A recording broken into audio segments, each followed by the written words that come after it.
My friends, thank you for supporting Ukraine and trusting my channel. If you haven't subscribed yet to my channel, this is the best time to do it. Today, I want to share with you my thoughts about the participation of Ukraine in NATO. First, I want to say that both sides are interested in cooperation.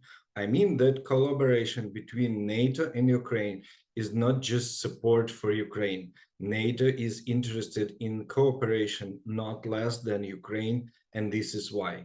NATO's purpose is to guarantee the freedom and security of its members through political and military means, as NATO's official website says.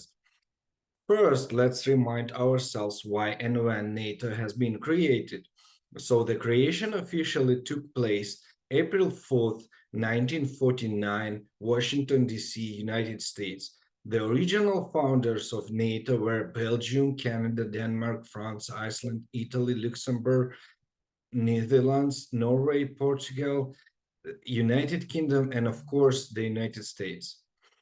What is even more important is to remind ourselves why NATO has been created. NATO, on its official website, told us they want to guarantee freedom and security of its members, but from whom? Who can be invader? Answer is that at that time, there was another big cooperation between countries led by Russia. Let me show you this kind of thing on the map, guys. Who was the threat in the 40th of the last century? China. It seems that at that time, China was a backward rural country, unable to produce even tractors. And here is Russia, which formalized the captured territories through the Soviet Union, bribed and blackmailed the leaders of countries in Europe, South America, India, and Asia. Countries that were controlled by Russia are highlighted in red, so the countries that joined NATO saw a critical threat of falling under Russian influence at that time.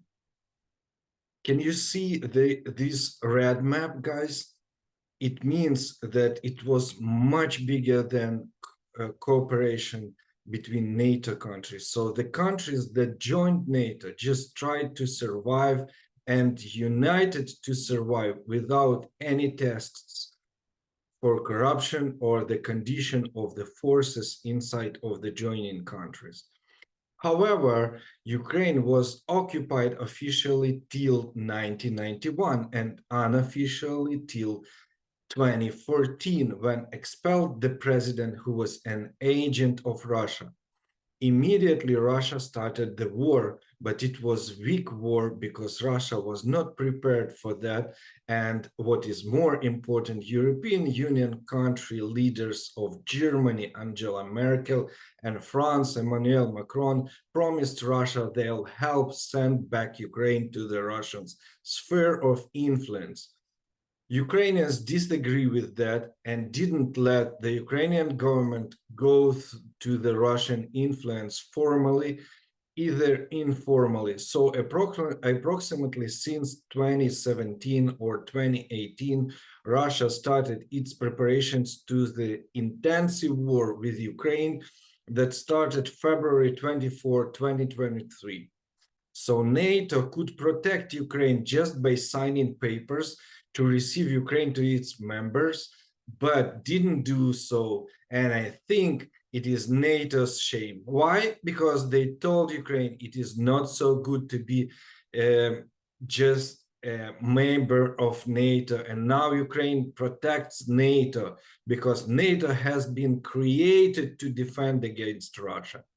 So now NATO can feel safe for at least 20 years because Russia is exhausted from the war with Ukraine. So Ukraine is a safety donor to the NATO countries, and NATO is the donor of weapons to Ukraine. So both sides benefit from the cooperation. I hope one day NATO countries will be brave enough to sign the papers verifying the membership that has already happened in fact. And a kind of reminder, Ukraine is proactive participant of most NATO operations all over the world. Yesterday, 13th Secretary General of NATO, Jens Stoltenberg, visited Ukraine and announced that NATO is preparing to discuss Ukraine's membership at Vilnius. However, the main issue remains ensuring Ukraine's victory in the war.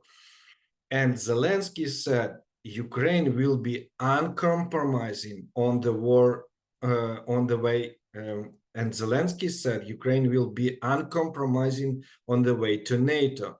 I would like to say and convey to all our partners who are constantly looking for compromises for Ukraine on the way to NATO, that Ukraine will be uncompromising on this issue as well.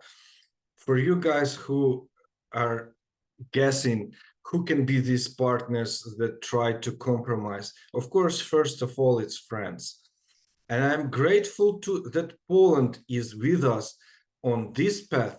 Ukrainians totally agree with Zelensky.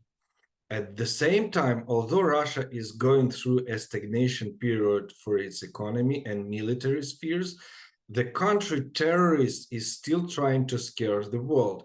Russians claim they can use nuclear weapons from Belarus territory or from Crimea or from other from other parts abroad Russia. If Ukraine attempts to free the territory of Ukrainian Crimea, and here, my friends, I'm happy that the leaders of the world states assess the situation soberly. They are no longer afraid of Russian threats. Thus, Jens Stoltenberg said, there are irresponsible actions aimed at keeping NATO allies from supporting Ukraine, but they won't work. Because as long as we take Russian threats seriously, we will not be eliminated. Russian nuclear threats will not eliminate us. Support for Ukraine will continue. Russia is the most immediate threat to our security, Stoltenberg added.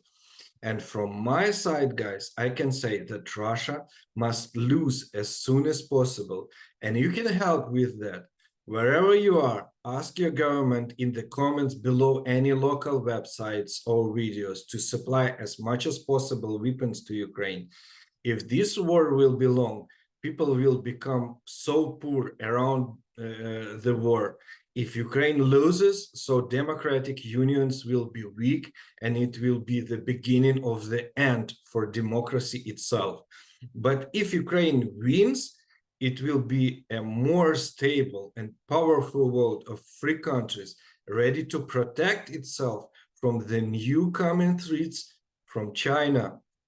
And this is all for today. I wish you a safe and nice day.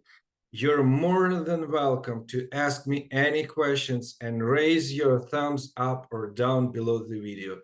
Take care. See you soon. Bye-bye.